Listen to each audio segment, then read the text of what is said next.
Hello, I'm Jason Batham. I love visiting Whitby, so let me guide you through a typical day for me. All the photos and videos are mine from various visits over several years. Whitby is a seaside town in North Yorkshire in England. The River Esk divides it into the east side and the west side. Whitby Abbey is on the east side of town. It was a 7th century Christian monastery that later became a Benedictine abbey. The Church of St Mary sits nearby. Explore the graveyard, which inspired some of the names in Bram Stoker's Dracula. From the edge of the graveyard, enjoy the panoramic views.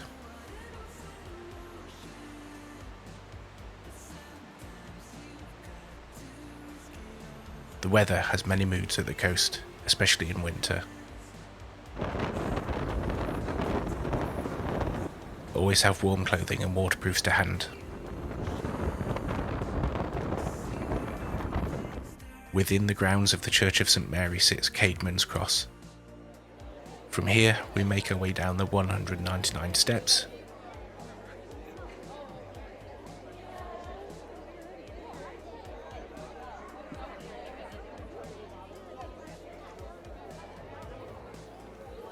And at the bottom of the steps take a right onto Henrietta Street and be led by your nose past the delightful cottages until you reach Fortune's Kippers.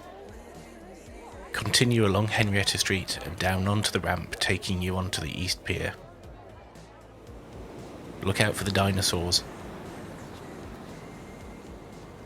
Remember to pack a jacket. Back at home it was nearly 30 degrees that day. Always be safe. Stormy weather often goes hand in hand with great photo opportunities.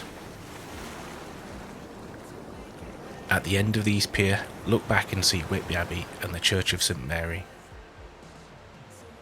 The receding tide reveals a causeway and wonderful rock pools to explore.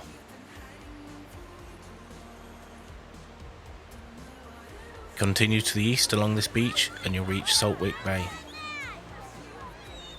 From the East Pier, look to the west back towards town. This delightful and sheltered beach backs onto the cottages on Henrietta Street. If we walk along this wharf, we'll reach the narrow streets of the east side of town, and we can browse the many quaint shops and boutiques. Treat yourself to some traditional sweets. Make your way along the narrow streets and you'll reach the swing bridge. Walk over and take a left into the marina. Maybe do some crabbing or observe activities in this working fishing harbour. By around this time I'm usually ready for lunch, which I usually take on the west side of town. Check out the Magpie for fish and chips or Botham's for a traditional English tea. And if you're eating outside, beware of the gulls, they're quite vicious. It's good to walk off lunch and I make my way following the river towards the West Pier. Take a stroll along the pier in the boardwalk and you'll get fabulous views looking back onto the town. At the end of the West Pier, take a steep ladder down to the lower level for a spot of fishing. Here's the larger West Beach viewed from the boardwalk. Making our way back along the boardwalk and turning right onto the beach. Lovely golden sand. At low tide, you can walk all the way to the town of Sands End. Take the steps up to the West Cliffs and be treated to yet more wondrous views. Here you'll find the Whalebone Arch and Captain Cook's statue. If you want some other activities, why not take a pirate ship or a pleasure boat ride? Sea fishing charters are also available, and whale watching trips are available in the summer from around July. Minke whales are known to frequent the waters off here. Back at the Abbey, I do recommend a visit within the grounds, and pick up a tour bus here.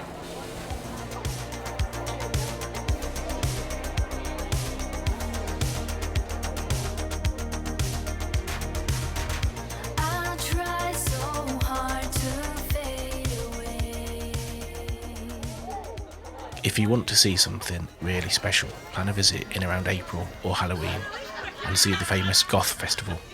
It's an absolute spectacle. I really enjoy this.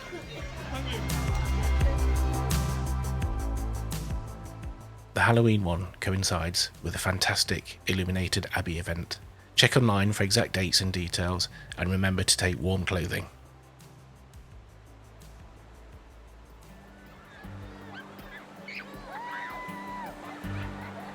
If you've still got some time left in your day, or maybe you're staying in the area for a few days, take a short drive up to Sands End and make use of the long stay car parks along the stretch of the coast, as you'll find that your ticket is transferable to all the long stay car parks for that day.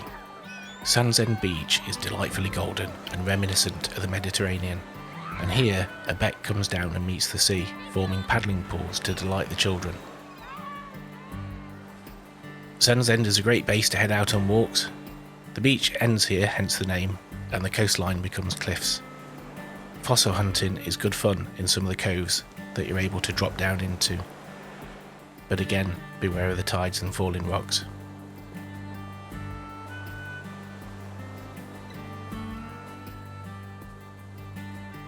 I hope you've enjoyed this. I deliberately decided not to bombard you with information, but maybe I'll put together another video that gives you more details and specifics about things, so go ahead and leave me a comment if you'd like that. Thanks for watching.